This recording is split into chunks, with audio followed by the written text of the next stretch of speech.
सुस्वागतम. संगीता भालसिंग या माझ्या यूट्यूब चॅनलवर तुम्हा सर्वांचे हार्दिक स्वागत. आपण बोर्ड प्रश्नपत्रिका पाहूया. ही प्रश्नपत्रिका आहे 27 जून 2025. ही इयत्ता 12वीची पुरवणी परीक्षा झालेली आहे. ती प्रश्नपत्रिका किंवा कृतीपत्रिका आहे. विषय आहे मराठी 02 हा त्याचा कोड क्रमांक आहे आणि 3 तासाचा वेळ आहे कृतीपत्रिका सोडवायला. या कृतीपत्रिकेची 12 पानं आहेत आणि 80 गुणांची ही कृतीपत्रिका किंवा प्रश्नपत्रिका आहे. एक नमुना प्रश्नपत्रिका सराव प्रश्नपत्रिका म्हणून सोडवा. याचा उपयोग तुम्हाला येत्या फेब्रुवारी-मार्च 2025 जी 12वी बोर्डची परीक्षा होईल तेव्हा जास्त उपयोगी ठरेल आणि वर्षभराच्या कॉलेजमध्ये ज्या परीक्षा होतात तिथे पण उपयोगी ठरेल. आता या पुरवणी परीक्षेच्या प्रश्नपत्रिका मी तुम्हाला देत आहे. काल परवा इंग्रजीची प्रश्नपत्रिका मी टाकलेली आहे, ती पण पाहून घ्या या चॅनलवर. आज मराठीची टाकते आणि पुढे ज्या ज्या प्रश्नपत्रिका मला उपलब्ध होतील त्या तुमच्यापर्यंत पोहोचवण्याचा मी प्रयत्न करेल. तसंच ही प्रश्नपत्रिका जी आहे याची उत्तरं आत्ता देणार नाही आहे मी. सध्या प्रश्नपत्रिका पाहून घ्या, सोडवायचा प्रयत्न करा. लवकरात लवकर याच्या उत्तराचा व्हिडिओ मी तयार करणार आहे आणि तो मी पोस्ट करेल. ज्यांनी सबस्क्राईब केलेलं आहे चॅनल त्यांना नोटिफिकेशन लगेच येईल मी व्हिडिओ अपलोड केल्याचं. पण ज्यांनी सबस्क्राईब केलेलं नाही चॅनल अजून त्यांनी सबस्क्राईब करा, म्हणजे मी व्हिडिओ अपलोड केल्याचं नोटिफिकेशन यूट्यूबकडून तुम्हाला मिळेल. चला पाहूया प्रश्नपत्रिका आपण किंवा कृतीपत्रिका म्हणूया. कृतीपत्रिका त्याच्यामध्ये सूचना दिलेल्या असतात तुम्हाला की कशी सोडवायची ते. पहिली सूचना आहे आकलन कृती व व्याकरण यामधील आकृत्या किंवा चौकटी पेनाने अथवा पेन्सिलीने व्यवस्थित काढाव्यात. की जिथे चौकटीमध्ये चौकोनात उत्तर लिहायचं आहे तुम्हाला तिथे पेन किंवा पेन्सिलने आयत चौकोन काढा. आणि दुसरी सूचना स्वच्छता, नीटनेटकेपणा व लेखन नियमानुसार लेखन याकडे जाणीवपूर्वक लक्ष द्यावं. ही महत्त्वाची सूचना आहे. आपली उत्तरपत्रिका नीटनेटकी असली पाहिजे. आणि आणखी एक महत्त्वाची सूचना जी यात नाही आहे पण मी सांगते की नवीन प्रश्न, नवीन विभाग, नवीन कृती नवीन पानावर सोडवायची आहे, एकाखाली एक लिहायचं नाही. पाहूया. विभाग पहिला आहे गद्य. गद्य विभागावर एकूण 20 गुण आहेत. गद्य म्हणजे धडे. आपल्याला 6 धडे आहेत 12वीला. 6 धड्यांच्यासाठी 20 गुण निर्धारित केलेले आहेत. त्यातली कृती क्रमांक पहिली अ. खालील उतार्याच्या आधारे सूचनेनुसार कृती करा, त्याला 8 गुण आहेत. आता उतारा पुढच्या पानावर आहे आणि इथे कृती दिलेली आहेत. कृती पहिली आनंद अनुभवण्याची निमित्त, त्याची 2 उत्तरं लिहायची य आणि र, त्याला 2 गुण आहेत. आणि पॅरेग्राफ अतिशय सोपा आणि सहज उत्तर सापडतं, तिथे चौकट करून लिहायचं. 2 विधाने पूर्ण करा, त्याच्यासाठी 2 गुण आहेत आणि 2 विधानं पूर्ण करायची. य विधान पाहू. आई वडील खंतावतात जेव्हा टिंबटिंब म्हटलंय तिथे चौकटीत उत्तर लिहायचं. र आपण आनंदाला पारखे होतो जेव्हा, याचं पण हे विधान पूर्ण करायचं. परिच्छेदात आलेलं आहे. 2 गुण आहेत. पाहू आपण परिच्छेद. आयुष्य आनंदाचा उत्सव या पाठातला हा परिच्छेद आहे. पैशाशिवाय जो आनंदी राहू शकतो तोच पैशानं अधिक आनंद घेऊ शकतो. नाहीतर कितीही पैसे मिळाले तरी त्याचं समाधान होत नाही. तो अधिक पैशाच्या पाठी धावत राहतो आणि आनंदाला अधिक पारखा होत जातो. यश मिळतं, वैभव मिळतं, कीर्ती मिळते तेव्हा नक्की काय होतं? अंतरीचा आनंद द्विगुणित होतो. 2 गुणिले 2 बरोबर 4 असा आनंदाचा गुणाकार होतो. पण मुळातच आनंद 0 असेल तर शून्याला कितीही मोठ्या यशानं पैशानं गुणलं तरी गुणाकार 0च येणार. यश, वैभव ही आनंदाची कारणं नव्हेत, आनंद अनुभवण्याची ती निमित्त आहेत. पैशानं आनंद विकत घेता येत नाही. खरा आनंद विकाऊ नसतोच, टिकाऊ असला तरच तो खरा आनंद. एखाद्या ध्येयानं, स्वप्नानं झपाटून जाणं आणि त्याच्या पूर्ततेसाठी झटून प्रयत्न करणं हेच माणसाचं जगणं आहे. पण या प्रयत्नातही आनंद असतोच. तो घेता आला की आनंदासाठी वेगळा प्रयत्न करावा लागत नाही. आनंदी आयुष्यासाठीचं एक सोपं तत्व आहे. ज्यात तुम्हाला खरा आनंद होतो तेच क्षेत्र निवडा. स्वतःच्या आवडीचं काम निवडा. केवळ आईवडिलांची इच्छा म्हणून मुलानं डॉक्टर होऊन काय साधतं? त्याला वाटतं आपण आईवडिलांच्या आनंदासाठी हे केलं. पण जेव्हा आईवडिलांना जाणवतं की मुलगा खरा आनंदी नाही तेव्हा शेवटी तेही खंतावतातच. यावर तिसरी स्वमत अभिव्यक्तीची कृती आहे 4 गुणांच्यासाठी. एखाद्या ध्येयानं, स्वप्नानं झपाटून जाणं आणि त्याच्या पूर्ततेसाठी झटून प्रयत्न करणं हेच माणसाचं जगणं आहे. या विधानाचा तुम्हाला कळलेला अर्थ स्पष्ट करा किंवा खरा टिकाऊ आनंद मिळविण्यासाठी करावे लागणारे प्रयत्न तुमच्या शब्दात लिहा. 2 पैकी कोणतंही एक सोडवायचं. 4 गुण आणि परिच्छेदाचा आधार घ्यायचा, पाठ धडा आठवायचा आणि त्याच्या आधारे हे उत्तर लिहायचं. हे रिकामं ठेवायचं नाही, पूर्ण उत्तर लिहायचं. 4 पैकी 3 गुण तुम्हाला सहज मिळू शकतात. पुढची कृती आहे आ. खालील उतार्याच्या आधारे सूचनेनुसार कृती करा. 8 गुण आहेत. ही कृती पुढच्या पानावर आहे. आता परिच्छेद पुढच्या पानावर आहे. कृती पाहूया. क्रमांक 1. लेखकाच्या मते व्यंगचित्राच्या भाषेची वैशिष्ट्ये. 2 गुणांच्यासाठी 2 वैशिष्ट्ये लिहायची. य आणि र 2 चौकटीमध्ये 2 वैशिष्ट्ये लिहायची. 2 आकडा. फरक लिहा. 2 गुणांच्यासाठी फरक कशातला लिहायचा आहे तर य आईचं नातं रिकाम्या चौकटीत उत्तर लिहायचं. र बाकीची नाती. हा फरक लिहायचा आहे 2 गुणांच्यासाठी. आणि परिच्छेद आपण रंगरेषा व्यंगरेषामधला आहे. पाहूया आपण परिच्छेद. व्यंगचित्र ही निशब्द भाषा आहे. त्या रेषांना शब्द नाहीत, पण तरीही ती एक प्रभावी भाषा आहे. मला वाटतं तशी ती खरंच भाषे इतकी संवादी आहे का हे आजमावण्यासाठी म्हटलं घेऊ अनुभव. माझे हे खेळ सुरू झाले. एखादी सुंदर काव्यात्मक कल्पना व्यंगचित्रातून व्यक्त करता येते का तर उत्तर आलं येते. हे मी स्वतः अनुभवलं. व्यंगचित्रातून एखाद्या माणसाबद्दलची भावना व्यक्त करता येते का तर तीही येते. शब्दातून सुद्धा ती व्यक्त होणार नाही इतकी छान करता येते. व्यंगचित्राच्या भाषेला जी मार्मिकता आहे ती शब्दाहून प्रभावी आहे. अशी जी काव्यात्मक चित्र मी रेखाटली त्यातलं एक आईविषयी सारं काही सांगण्यासाठीच होतं. आईचं नातं हे सगळ्या जगातलं एकमेव खरं आणि सुंदर नातं आहे. बाकीची नातीही जोडलेली असतात. माणसांमध्ये मला जर कुठे ईश्वराचा अंश दिसत असेल तर तो आईमध्ये दिसतो. हे नातं मला कसं दिसतं हे व्यक्त करण्यासाठी मी जे चित्र काढलेलं होतं त्यात उन्हाळ्यातला वैशाख वनवा आहे. त्यात एक सुकलेलं झाड पण आहे. एकही पान नसलेल्या त्या झाडाच्या फांदीवर एका पक्षानं घरटं केलेलं आहे. त्या घरट्यात चोच उघडून आकाशाकडे बघणारी 3-4 पिल्लं आहेत आणि त्या पिल्लांची कणसदृश्य आई पार आकाशात गेली आहे. दूरवर सापडलेला एक पावसाचा ढग ती चोचीनं घरट्याच्या दिशेनं ओढून आणते. आता आई हे नातं मी कितीही शब्द वापरले तरी या चित्रासारखं मला व्यक्त करता येणार नाही. हे व्यक्त झालं असेल तर हा मोठेपणा माझा नाही. यावर तिसरी स्वमत अभिव्यक्तीची कृती आहे 4 गुणांच्यासाठी. आई हे नातं मी कितीही शब्द वापरले तरी या चित्रासारखं मला व्यक्त करता येणार नाही. या विधानाबाबत तुमचे मत लिहा किंवा व्यंगचित्रांचे प्रभावीपण तुमच्या शब्दात व्यक्त करा. 2 पैकी एकच सोडवायचे. 4 गुण आहेत. आता ही जी कृती आहे आपण ही कृती पाहूया. हा जो परिच्छेद आहे किंवा पॅरेग्राफ आहे आपल्या पाठ्यपुस्तकातला नाही तर अपठित उतारा आहे. म्हणजे पाठ्यपुस्तकाच्या बाहेरचा उतारा असतो 4 गुणांच्यासाठी. त्यावर पहिली कृती आहे आकाशाचे कोणतेही 2 गुण लिहा. 2 गुण आहेत त्याला आणि य र 2 चौकटी करायच्या आणि आकाशाचे 2 गुण तिथे लिहायचे आहेत. परिच्छेद पाहूया आपण. आकाश अलिप्त आहे, निस्संग आहे, तसेच मोकळे आहे. ते आपले पंख मिटत नाही, जणू अधिकच पसरते. आकाशाप्रमाणे मोकळे असावे. आत गाठीचे काही नाही, लपवा लपव नाही, छपवा छपव नाही. निस्वार्थ मनुष्यच हे करू शकतो, कारण त्याला इतरांना वगळून काही मिळवायचे नसते.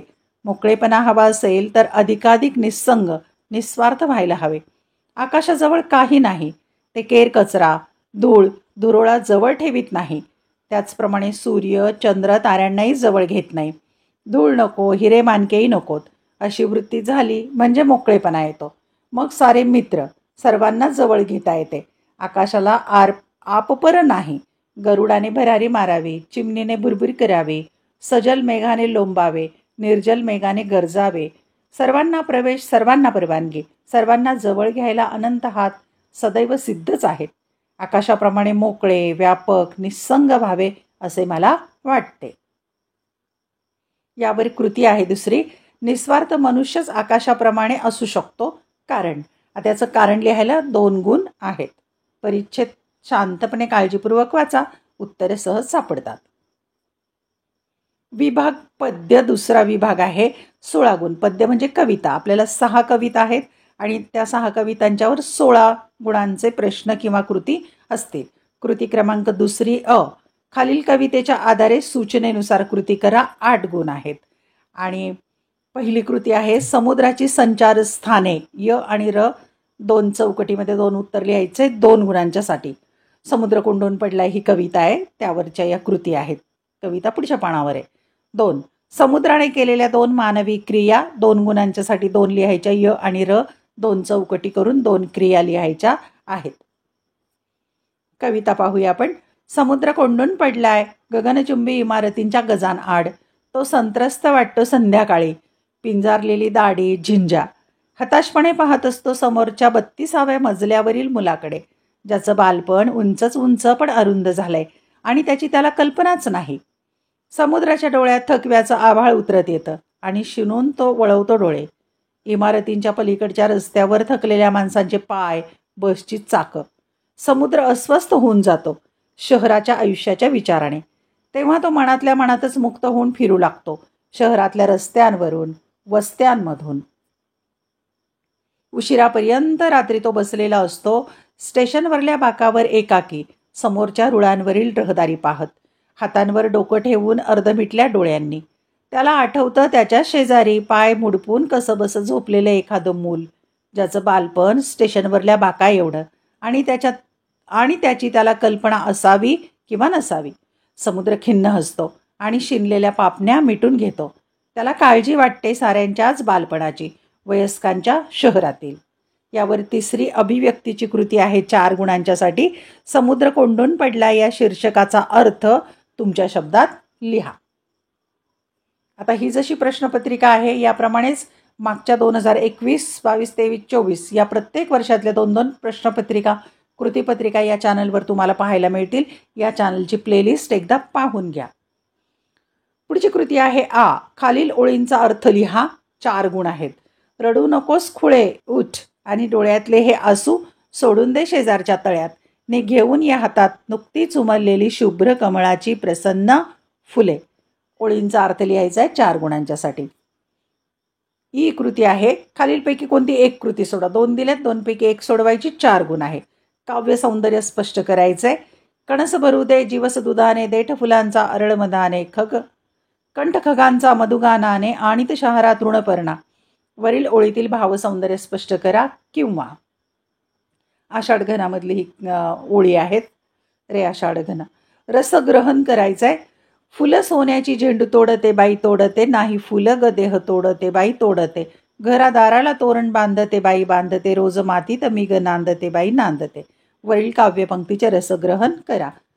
रोज मातीत ह्या कवितेतल्या या ओळी आहेत. विभाग तिसरा साहित्य प्रकार कथा. त्यावर 10 गुण आहेत.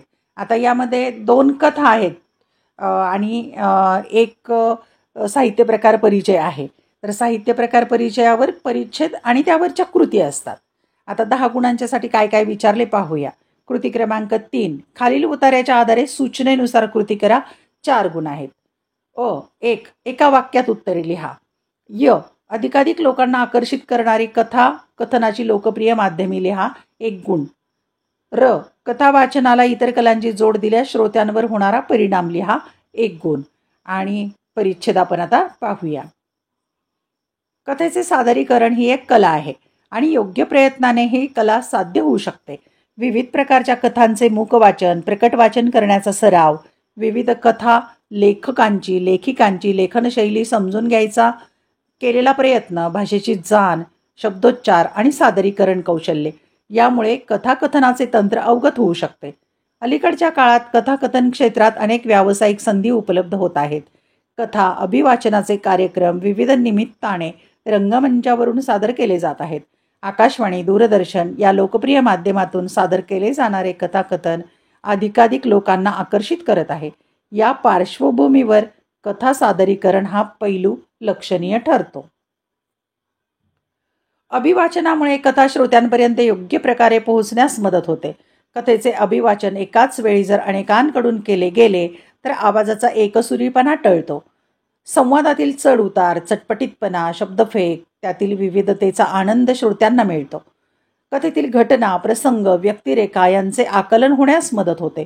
कथा वाचनाला जर पार्श्वसंगीताची, प्रकाश योजनेचे, नेपथ्याची जोड दिली तर ते अभिवाचन श्रोत्यांवर चांगला परिणाम करते व दीर्घकाळ स्मरणात राहते.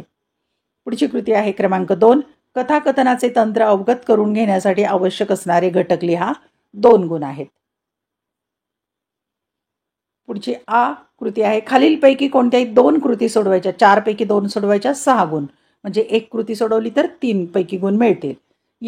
शोधकथेच्या नायिकेचे स्वभावचित्र तुमच्या शब्दात रेखाटा. गडी या कथेतील गावातल्या उचापती करणाऱ्या लोकांबद्दल तुमचे मत लिहा. नर्स ताप आणि मनस्ताप दोन्हीचं निवारण करायची धडपड करते. या विधानाचा तुम्हाला समजलेला अर्थ लिहा. गडी कथेतील वैदर्भी बोलीचे तुम्हाला जाणवलेले वेगळेपण लिहा. 4 पैकी 2 सोडवायचे, 6 गुण. विभाग 4 आहे उपयोजित मराठी आणि 14 गुण आहेत त्याला. कृती क्रमांक 4 खालीलपैकी कोणत्याही 2च कृती सोडवायच्या, 4 गुण. म्हणजे 1 कृती सोडवली तर 2 गुण मिळतील. 1. मुलाखतीचे स्वरूप थोडक्यात लिहा. 2. माहिती पत्रकाच्या रचनेची 2 वैशिष्ट्ये सांगा. 3. अहवाल लेखन करताना लक्षात घ्यावयाच्या 2 बाबी स्पष्ट करा. 4. वृत्तलेखाच्या भाषेची वैशिष्ट्ये लिहा. आता पाहूया आपण. पुढची कृती आहे खालीलपैकी कोणत्याही 2 कृती सोडवा. 10 गुण आहेत. म्हणजे 1 कृती सोडवली तर 5 गुण. 4 पैकी 2 सोडवायच्या. 1. खालील मुद्द्यांच्या आधारे मुलाखतीची पूर्वतयारी याविषयी लिहा. आता इथे टिंबटिंब दिलेलं आहे, तिथे एक शब्द लिहायचा नाही तर सविस्तर उत्तर लिहायचंय त्या मुद्द्यांचा विचार करून. मुलाखत म्हणजे मुलाखतीचा पाया, ज्यांची मुलाखत घ्यावयाची त्यांच्याबद्दलची माहिती, मुलाखतीचे उद्दिष्ट, मुलाखतीचे माध्यम. दुसरा प्रश्न. खालील मुद्द्यांच्या आधारे माहिती पत्रकाच्या रचनेची वैशिष्ट्ये लिहा. माहितीला प्राधान्य, उपयुक्तता, इतरांपेक्षा वेगळेपण, आकर्षक मांडणी, भाषाशैली. 3. खालील मुद्द्यांच्या आधारे अहवालाची प्रमुख अंगे स्पष्ट करा. अहवालाचे स्वरूप, अहवालाचा प्रारंभ, अहवालाचा मध्य, अहवालाचा शेवट, अहवालाची भाषा. 4. खालील मुद्द्यांच्या आधारे बातमीवर आधारित वृत्तलेख सोदाहरण स्पष्ट करा. घटनाधारित लेख, संदर्भाची माहिती, मुद्द्यांचे विश्लेषण, तज्ज्ञांचे सहकार्य, विषयाला मर्यादा नाही. मुद्दे सविस्तर स्पष्ट करायचे आहेत. विभाग 5 व्याकरण व लेखनाचा आहे. त्याला 20 गुण आहेत. म्हणजे व्याकरणाला 10 गुण आणि निबंध लेखनाला 10 गुण. आता व्याकरण घटक, वाक्य प्रकार. कृती 5 सूचनेनुसार कृती करा. 10 गुण आहेत. त्यातली पहिली कृती योग्य पर्याय निवडा. 1 गुण. माणसं स्वतःचा छंद कसा विसरू शकतात या वाक्याचे विधानार्थी वाक्य ओळखा. म्हणजे प्रश्नार्थक वाक्य आहे, त्याचं विधानार्थी वाक्य ओळखायचंय. पर्याय दिलेले आहेत. 1. माणसं स्वतःचा छंद लक्षात ठेवतात. 2. माणसं स्वतःचा छंद नेहमी विसरतात. 3. माणसं स्वतःचा छंद किती लक्षात ठेवतात. 4. माणसं स्वतःचा छंद विसरू शकत नाहीत. सूचनेप्रमाणे सोडवा. 1 गुण आहे. परशाने प्रश्न नम्रपणे विचारला नव्हता. होकारार्थी वाक्य करा. दुसरी कृती आहे योग्य पर्याय निवडा. 1 गुण. नवरात्र या सामासिक शब्दातील समास ओळखून लिहा. 1. विभक्ती तत्पुरुष समास. 2. कर्मधारय समास. 3. समाहार द्वंद्व समास. 4. द्विगु समास. यथोचित या सामासिक शब्दातील समासाचे नाव लिहा. 1 गुण. 3. योग्य पर्याय निवडा. 1 गुण. मी खिडकी हलकेच उघडतो या वाक्यातील प्रयोग ओळखून लिहा. पर्याय 1. भावे प्रयोग. 2. कर्मणी प्रयोग. 3. कर्तरी प्रयोग. 4. यापैकी नाही. भावे प्रयोग असलेले वाक्य शोधून लिहा. 1 गुण. 1. सगळे खुश होतात. 2. आरशातल्या स्त्रीने मला विचारले. 3. हा संदेश मला पोहोचवता आला. 4. मानवाला निसर्गाची ओढ लागून राहिली. 4. योग्य पर्याय निवडा. 1 गुणाच्यासाठी. आहे ताजमहाल एक जगती, तोच त्याच्या परी. वरील काव्यपंक्तीतील अलंकार ओळखून लिहा. 1. अर्थांतरण्यास. 2. अतिशयोक्ती. 3. अनन्वय. 4. अपनहुती. न हे नयन पाकळ्या उमलल्या सरोजातील या पद्यपंक्तीतील उपमेय ओळखा. 1 गुण. 5. गळा कापणे या वाक्प्रचाराचा अर्थ खालील पर्यायातून ओळखून लिहा. 1 गुण आहे. 1. गळा तोडणे, 2. गळ्याशी येणे, 3. विश्वासघात करणे, 4. यापैकी नाही. गळा कापणे या वाक्प्रचाराचा वाक्यात उपयोग करा. 1 गुण आहे. आणि शेवटची कृती आहे खालीलपैकी कोणत्याही एका विषयावर सुमारे 200 ते 250 शब्दात निबंध लिहा. 10 गुण आहेत. 1. संगणक साक्षरता काळाची गरज, 2. शेतकऱ्याचे मनोगत, 3. परीक्षा नसत्या तर, 4. माझा आवडता साहित्यिक, 5. मी पाहिलेला अपघात. 5 पैकी कोणताही एक निबंध लिहा. धन्यवाद. व्हिडिओ लेक्चर आवडल्यास चॅनल सबस्क्राईब करा, बेल आयकॉन प्रेस करा, म्हणजे मी नवीन व्हिडिओ अपलोड केल्याचं नोटिफिकेशन तुम्हाला मिळेल. तसेच या चॅनलची प्लेलिस्ट एकदा पाहून घ्या. अनेक विषयांचे व्हिडिओ लेक्चर, त्याचप्रमाणे बोर्ड प्रश्नपत्रिका, उत्तरपत्रिका या चॅनलवर तुम्हाला पाहायला मिळतील. आवडलेले व्हिडिओ